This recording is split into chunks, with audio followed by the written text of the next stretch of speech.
Hey! Salut tout le monde! Aujourd'hui on se retrouve pour une nouvelle vidéo. On va parler d'un animé, comme à chaque fois. Mais cette fois-ci, je me suis renseigné avant de faire cette vidéo. Du moins, elle a mis beaucoup plus de temps à sortir. La flemme en faisait partie. Mais aujourd'hui on va parler d'un animé où j'en ai parlé à certaines personnes. Très peu de personnes l'ont vu, du moins le connaissent. Mais par contre, toutes les personnes qui l'ont vu ou le connaissent, bizarrement, est resté dans leur tête. Aujourd'hui, on va parler de Gakko Gurashi.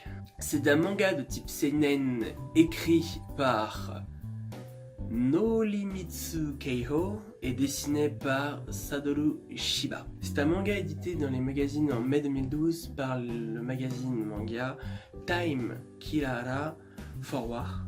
Et après, il est sorti en tome au Japon en décembre 2012 par Obutsa. Et aujourd'hui, on va parler de l'adaptation animée qui est sortie en juillet et en septembre 2015 sur la chaîne Tokyo MX au Japon et en simulcast sur Crunchyroll dans les pays francophones. Nous suivons 4 lycéennes, Yuki, Yuri, Megumi.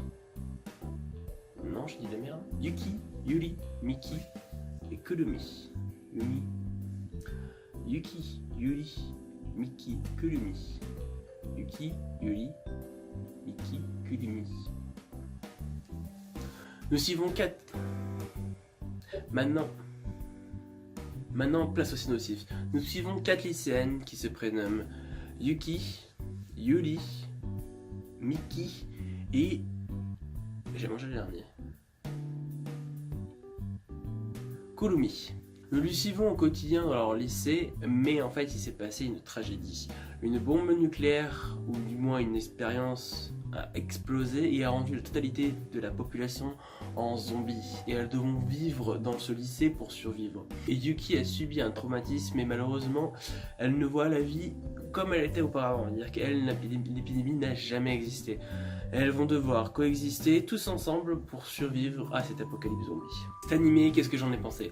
Alors cet animé au début, on va le regarder avec de l'attention, parce que le résumé va nous perturber, surtout quand on regarde l'opening. Je vous mettrai un lien dans la description. Parce que l'opening en fait est tout mignon. Mais en fait, plus l'animé passe, plus l'opening va changer et automatiquement ça va créer une autre ambiance. Personnellement, j'ai commencé cet animé parce que je me suis fait,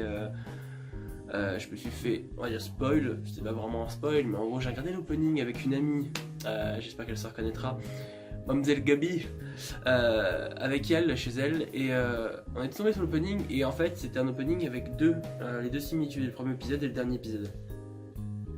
Et en fait on voit tout de suite la dégradation avec l'opening, des disparitions, des changements de ton, des changements de couleur, et même je crois de l'accélération, dans mes souvenirs, mais je suis pas sûr.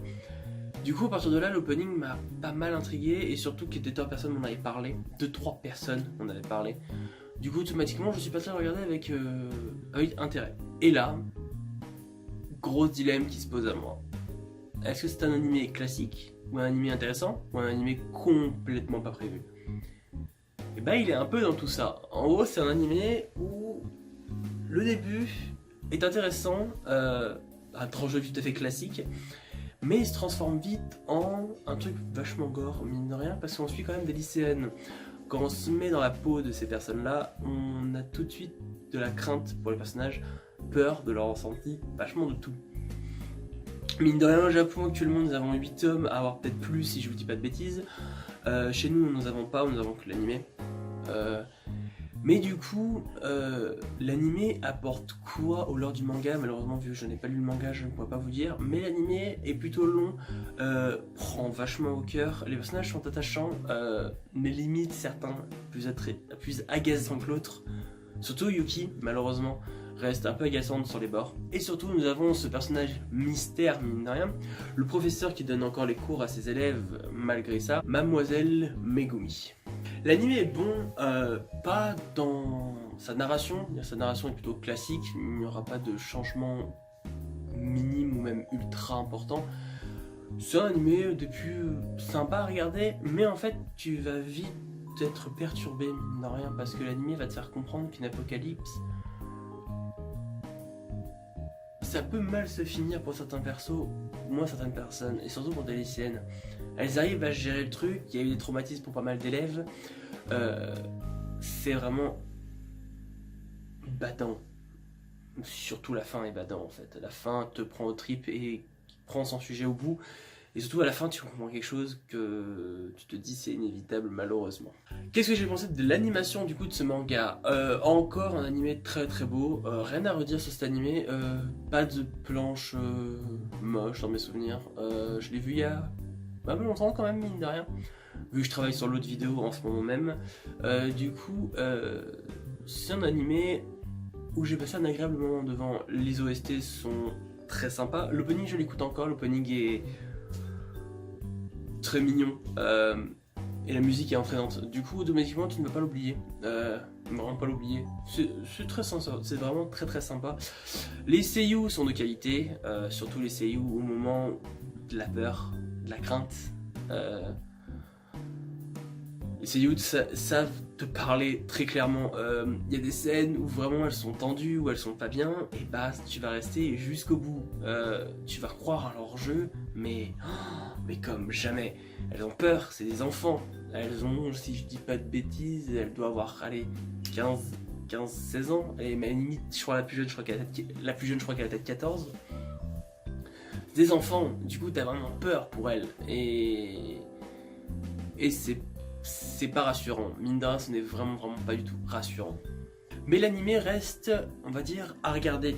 Surtout si vous aimez les animés à retournement de situation, parce que mine de rien, c'est un apocalypse zombie dans un monde de Moé. Automatiquement, il y a quelque chose qui se trame, il y a quelque chose aux profondeurs, et clairement, c'est ce que l'animé veut nous faire comprendre vers les 3 premiers épisodes.